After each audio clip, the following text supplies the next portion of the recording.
കേരളം നിക്ഷേപകരുടെ ഹബ്ബാക്കി മാറ്റൽ ലക്ഷ്യമെന്ന് മുഖ്യമന്ത്രി പിണറായി വിജയൻ. ആഗോള നിക്ഷേപക ഉച്ചകോടി കൊച്ചിയിൽ ഉദ്ഘാടനം ചെയ്ത് സംസാരിക്കുകയായിരുന്നു മുഖ്യമന്ത്രി. നടപടിക്രമങ്ങൾ ചുവപ്പുനാടയിൽ കുടുങ്ങില്ലെന്ന് ഉറപ്പു നൽകുന്നുവെന്നും മുഖ്യമന്ത്രി പറഞ്ഞു.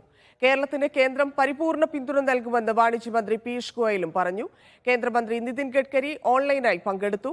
26 രാജ്യങ്ങളിൽ നിന്നുള്ള പ്രതിനിധികൾ, വ്യവസായ പ്രമുഖരും ഉച്ചകോടിക്കെത്തി. Kerala is ready as an investment destination with commitment to responsible investments, industry inclusiveness and environmental consideration.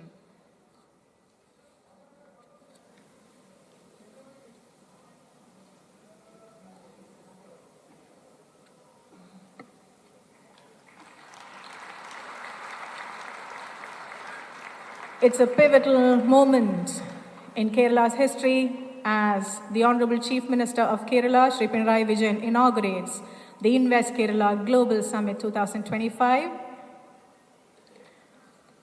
where we showcase our state's vibrant investment climate underpinned by strategic advantages.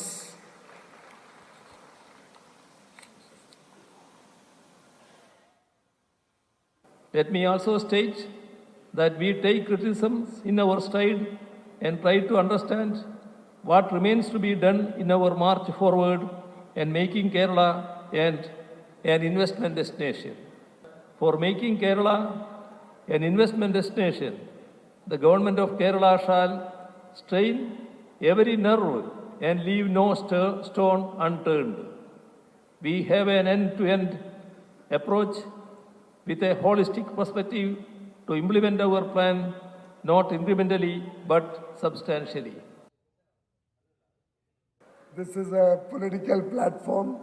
I have come to express the central government's solidarity and full support to Invest Kerala. Today, the entire country is working with the spirit of cooperative federalism. We are working with the spirit of collaboration. And of course, there must be some competition also. But that is the strength when every state in the country works A, hand in hand with the central government, B, in competition with their peers, with the other states. That is the sure recipe for success, recipe for faster economic development of the states, and it is only when the states grow that the country can grow. And today, contributing 16% of the global economy growth, the world's growth, 16% comes out of India. We are at the forefront.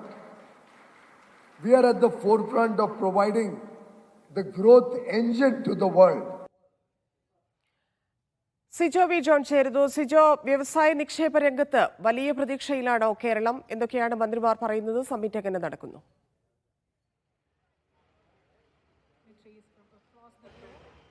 കേരളത്തിൻ്റെ വാണിജ്യ വ്യവസായ രംഗങ്ങളിൽ ഉൾപ്പെടെ വലിയ നിക്ഷേപത്തിന് സാധ്യത തുറക്കുന്നതാണ് ഈ ഉച്ചകോടി മുഖ്യമന്ത്രി പിണറായി വിജയൻ ഉദ്ഘാടനം ചെയ്യുകയും ചെയ്തു. വ്യവസായികൾക്ക് മുന്നിൽ കേരളം ഒരു സൗഹൃദ സംസ്ഥാനമാണ് എന്ന് അത് ഉറപ്പിക്കുന്ന രീതിയിലുള്ള വാക്കുകൾ തന്നെയാണ് മുഖ്യമന്ത്രി പറയുകയും ചെയ്തിരിക്കുന്നത്. കാലാകാലങ്ങളായി ചില പരിമിതികൾ കേരളത്തിൻ്റെ ഭാഗത്തുനിന്ന് ഉണ്ടായിരുന്നു, ചില പ്രതിസന്ധികൾ നേരിടുന്നു.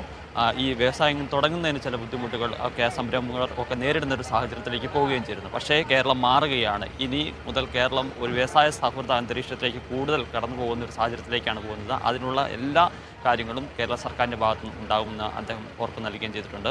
വ്യവസായ സംരംഭങ്ങൾ തുടങ്ങുന്നുണ്ടെങ്കിൽ അത് വേഗത്തിൽ തുടങ്ങുന്നതിനുള്ള നടപടികൾ ഉൾപ്പെടെയുള്ള കാര്യങ്ങൾ ഇനി ഒരു ചുവപ്പുനാട് ഉണ്ടാകില്ല എന്നുള്ളൊരു കാര്യം അദ്ദേഹം ഉറപ്പ് നൽകുകയും ചെയ്തിട്ടുണ്ട്. എന്തായാലും വലിയ ഒരു സ്വീകാര്യതയാണ് ഈ ഉച്ചകോടിക്ക് തുടക്കം മുതൽ തന്നെ ലഭിച്ചുകൊണ്ടിരിക്കുന്നതെന്ന് എടുത്ത് പറയേണ്ടതുണ്ട്. കാരണം വിവിധ രാജ്യങ്ങളിൽ നിന്നുള്ള പ്രതിനിധികൾ, 26 രാജ്യങ്ങളിൽ നിന്നുള്ള പ്രതിനിധികളുണ്ട്, നിരവധി വ്യവസായ പ്രമുഖരുണ്ട്. അവർ ഉൾപ്പെടെ ഈ ഉച്ചകോടിയുടെ ഭാഗമായി പങ്കെടുക്കുകയും ചെയ്യുന്നുണ്ട്. ഈ ഉദ്ഘാടന പരിപാടികൾക്ക് ശേഷം വിവിധ സെഷനുകൾ നടക്കുന്നുണ്ട്. വിവിധ മേഖലകളിൽ തിരിച്ചുകൊണ്ടുള്ള സെഷനുകളാണ് ഉള്ളത്. അതിനുശേഷം ഓരോ വ്യവസായികളുമായും കേരളത്തിൽ നിന്നുള്ള മന്ത്രിതല സംഘവും ഉദ്യോഗസ്ഥ സംഘവും ഉൾപ്പെടെ മീറ്റ് ചെയ്യുകയും ചെയ്യുന്നുണ്ട്. അവർക്ക് ഏതെല്ലാം തരത്തിലാണ് കേരളത്തിൽ കൂടുതൽ സ്ഥലങ്ങളിൽ ഇൻവെസ്റ്റ് ചെയ്യാൻ പറ്റിയ അത്ര സാധ്യതകളിലേക്കാണ് വരുന്നത്. എന്തായാലും ഇതുമായി ബന്ധപ്പെട്ട് എത്ര നിക്ഷേപം ഉണ്ടാകും ഉൾപ്പെടെയുള്ള കാര്യങ്ങളിലേക്ക് നാളെയോടുകൂടി മാത്രമാണ് പൂർണ്ണമായ ഒരു വിവരങ്ങൾ ഉണ്ടാവുക. എന്തായാലും സംരംഭങ്ങൾ തുടങ്ങാൻ ആഗ്രഹിക്കുന്ന ആളുകൾക്ക് അത് വേഗത്തിൽ നൽകുക, അതിനുള്ള നടപടികൾ എളുപ്പമാക്കുക എന്ന ലക്ഷ്യത്തോടുകൂടിയാണ് മുന്നോട്ട് പോകുന്നത്.